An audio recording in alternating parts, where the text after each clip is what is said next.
Hi guys, today we're with Mr. Fernando Cardoso, who's been involved with boxing all his life. Right now, he owns a boxing gym in Milton. He was a competitor for most of his life, and then he became a boxing coach. Let's talk to him about his journey and his life story. Thank you, and thanks for giving me your time and having us in your gym. My pleasure. How did you start this journey of becoming a boxer? Well, you got to go way back now. Basically, it was kind of a family thing. My uncles were boxers. Two of my uncles were amateur boxers. One was a professional back in Montreal. So it was kind of natural that I just took it up. So I was really involved in boxing since I was just, a little boy. Yeah, eventually I just started competing. Again, this is all back in Montreal. And when I moved here to Milton, I was introduced to a friend of mine who was doing some kickboxing. So he asked me to help him out with some of his boxing skills, and I really had no intention of being a coach at that time. But one thing led to another, and here I am, boxing coach. And, I also work at FedEx still, so I actually work two jobs. I do this in the evening, and I work at FedEx in the day, so it was easy for me to transfer. What made you coach other people? Like, are you passionate about teaching others, coaching others? Is this a good business opportunity? What came to your mind when you... As far as coaching others, I have a passion for boxing. Boxing was really one of my first loves. It was something that I always loved. And I loved teaching it, but the mantle, if you will, of coaching really was kind of thrust upon me. I had no intention of pursuing it in any kind of serious way. Basically, it was people that approached me, said, I want to learn more, and I want to learn more, I want to learn more. And so I said, okay, well, I'll keep teaching. I kept teaching first in a small venue at another gym, and then just people kept wanting for me to coach them. So I said, all right, well, I'll open my own place. So it was basically just a matter of getting.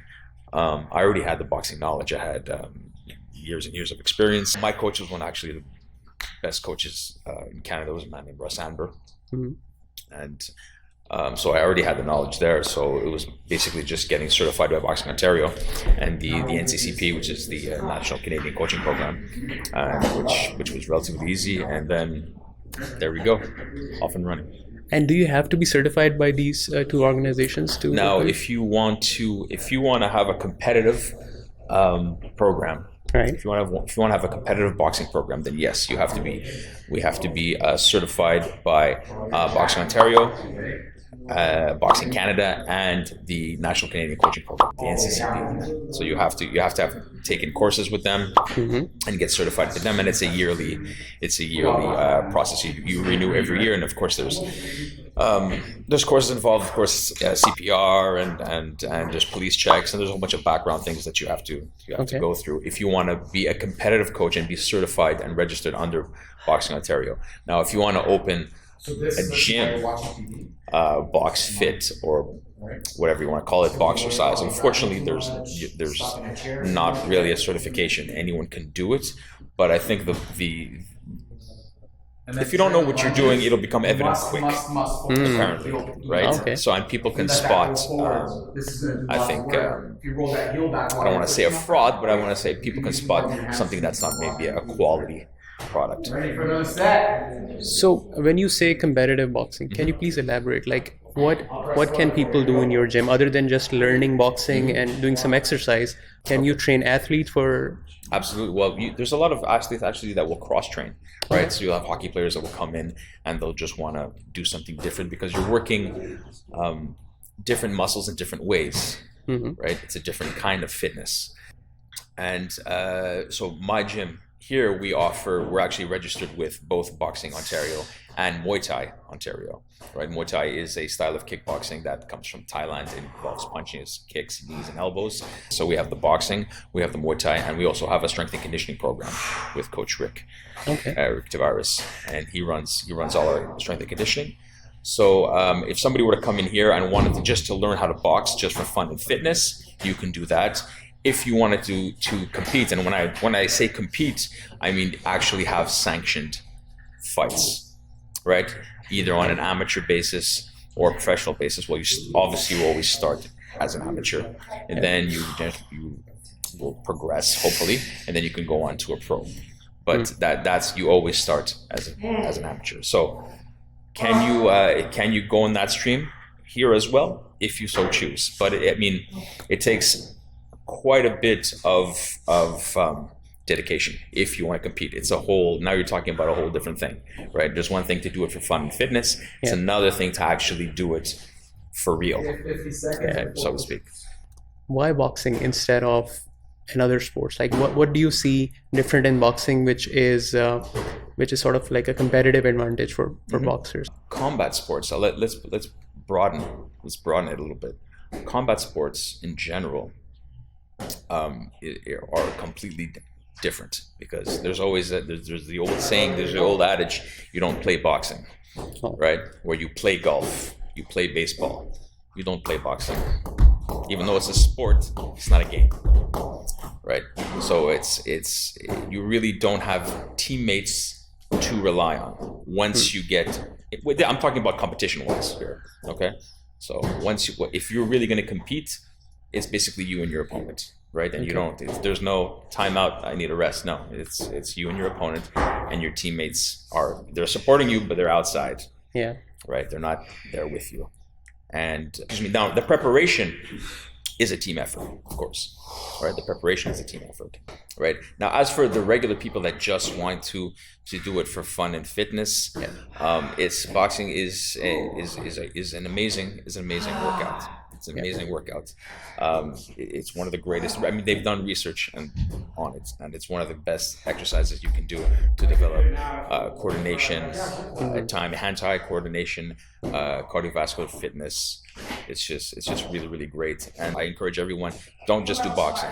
Right. Do boxing, do the Muay Thai, do the strength and conditioning. So so you can not only just do the cardiovascular part of boxing, you can do the strength training, and you can do the mobility that Muay Thai gives you with the kicks and opening up the hips and the flexibility and things like that. So that's what really I encourage everyone to do everything. Try it all and see what you gravitate to. That's why you have all of these weights here as well for strength training. That's correct. So all our strength training here is also it's real strength training. It's not based on mirror muscle, right? Not only just looking good in the mirror, but actual functional strength, right? Real strength that you can actually use, right? That's why we don't have any machines. It's all kettlebells, mace bells, things like that. A lot of body weight exercises, so it develops functional strength. For someone like me who never boxed before, this is new information, because I thought you have to go to the gym for strength training, and then for some sort of cardio you can join boxing. But apparently you can do everything. Do everything here. That's perfect. Yeah. But if you're coming in here looking for just a regular treadmill or just a regular tricep pull down, no, you're gonna be. If you want to do the strength training, you're gonna actually be picking up something heavy and doing it and swinging it around. Yeah. Perfect. What was that like? Like when you decided, okay, I'm going to open a boxing gym, competitive boxing gym. Right. What steps did you have to take, like from day one? The first step is actually learn to box. Learn to box. Learn your craft. Yeah. Learn the craft inside and out. That involves training, competing, studying the sport in and out, watching boxing, study your craft, learn to be a good coach, because coaching is also, people sometimes will confuse being good at a sport with being able to teach the sport. They are two different skill sets. Just because you're good at the sport doesn't mean you can teach the sport. Somebody can be completely mediocre at a sport, and this goes across the board. If you're a hockey player, whatever, can be completely mediocre as a player and be a great coach. Right? It's all about transferring the information. So learn how to teach, essentially. And as you become a good coach, you'll get more clients. Right? So at that point, when you have that skill set of coaching, being able to transmit information, then you basically get certified as a coach, right, through Boxing Ontario, and then you would basically open your place. You would start small, right? Don't get a big 5,000 square foot facility. Get a really, really small place. and then start building from there. On this note, do you think a person can learn to be a coach, or it's just inborn trait that you either have it or not, like based on? It's probably a bit of both. Oh, okay. It's probably a bit of both. There are of course teaching techniques, coaching techniques, the way, and you can learn about how people learn. Because I mean, just because you naturally are good at teaching doesn't mean you have all the tools available to you. And that's another thing that Boxing Ontario and the NCCP will help you with, teaching you how to teach, right? Learning how different people respond and how they, some people are visual, some people are auditory, they learn auditory, right? And different things like that, kinesthetic. Exactly. Yeah. So I mean, these are things that if you didn't know. So they teach all of these things? Yes, they do. Wow, that's amazing. Yeah. No, it's that's what really takes you to the next level. And of course, it's nonstop. You keep learning because there's always levels. You start at a level 1, which is an apprentice coach, and then you go to a level 2, a club coach, and then competitive coach, and it goes up and up, Olympic coach and whatnot. So the learning never stops. Okay, thanks. And do you also have to take some approvals from the town where you operate? In terms of for the boxing, no. Any approval from the town is going to be for business-wise, in terms of running a business. Okay. That's the occupancy permits and things like that. But as for actually the business itself, the running of the business, no. And did you make up a fancy business plan, hired some chartered accountant to go through this, or? No, I did it. We basically did it all on my own. It's a basic. Again, it's not a complex business, so it wasn't a difficult thing for me to establish. Now, it can be a complex business depending on your business model. But I kept it simple, so I didn't really require all these fancy things. And a couple of more things, if you're comfortable sharing. This is 5,000 square feet, you mentioned? No, this is about 2,700. 2,700 for in a place like Milton. How much would this cost in terms of monthly lease, like 2,500 square feet? It's expensive. It's about you're gonna spend. You have to remember what kind of. Where are you? Is it an industrial building? Is it a commercial building? So that will determine the price, right? So this is a commercial building here, so the price is a little higher. So it's going to cost you probably upwards of $5,000 minimum, right, per month. And of course, then you have to spend on improvements and then like adding. Yeah, your build out is going to cost a significant amount of money. Again, it depends on what you want to build. This is relatively simple. It doesn't require any. I mean, if you're building a restaurant, for example, the overhead is going to be quite a bit higher. And the last question related to the business aspect of things: do you think it's easier to get loans for ventures like these as opposed to bigger projects like opening a restaurant or? Well, it really is going to depend on the size of the loan, isn't it? Depends on the size of the loan. And the thing about boxing is, boxing gyms is, a lot of people are not familiar with it. People, if you go to a bank or whatever and say, I want a loan for a restaurant or some sort of bike shop or something like that, people are more familiar with that, right? If you say, I want to open a boxing gym, people are not as familiar. Like, well, wait a minute, they don't know how that runs. Everyone knows how a restaurant runs. Boxing gym is like, how does that work? So that's going to be a little bit more of a sticking point. I mean, if you're in it, don't open a boxing gym. A boxing gym is not a business to be in if you want to become a millionaire. It's really a labor of love. Any combat sport, unless you're operating, and I hesitate to use the word, but they call them McDojos. which are, you know, places where they just it's basically just, you know, the influx of students in and out, and they don't really care about the quality of the instruction. They just care about bringing students in, giving them belts or whatever, and getting the money.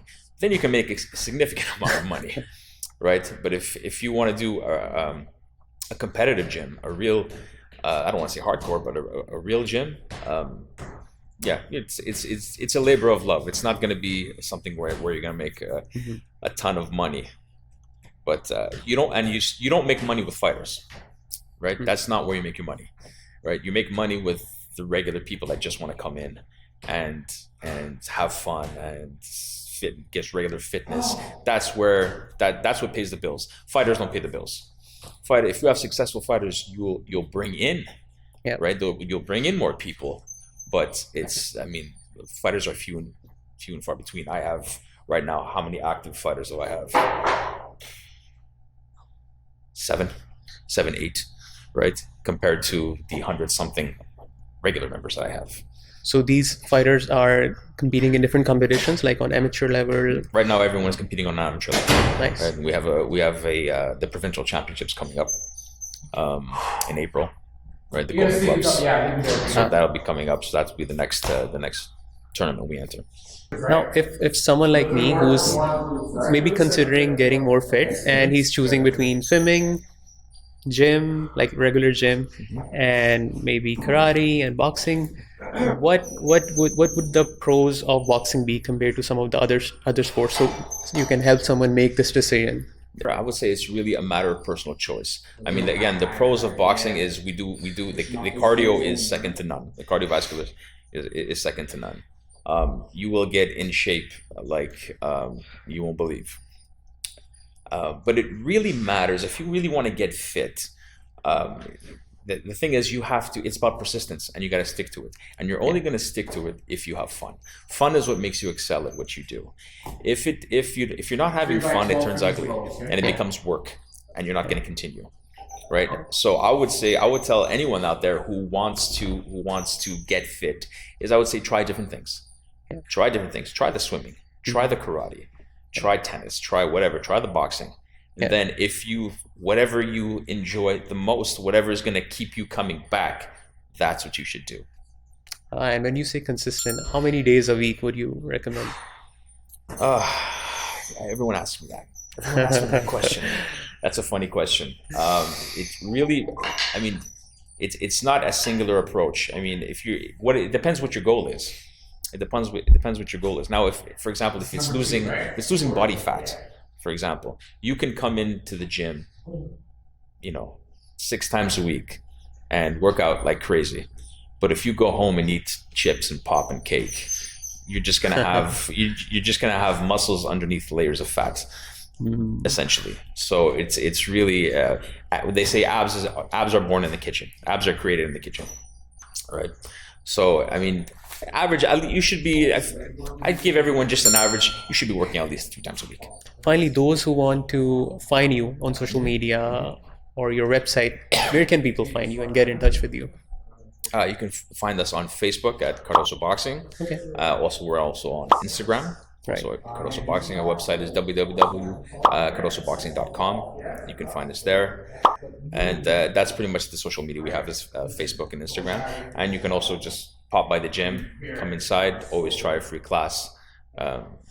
No problem, no commitments. Just come on in, or even just check out the facility and say hi to the coaches. No problem. It's 100 Nippising Road, 100 Milton. Thank you so much for having us, for giving us time. I know it was a busy day. You still have clients. No problem. My pleasure. Thank you so much. You're very welcome. Thank you. Thanks for coming. Thank you.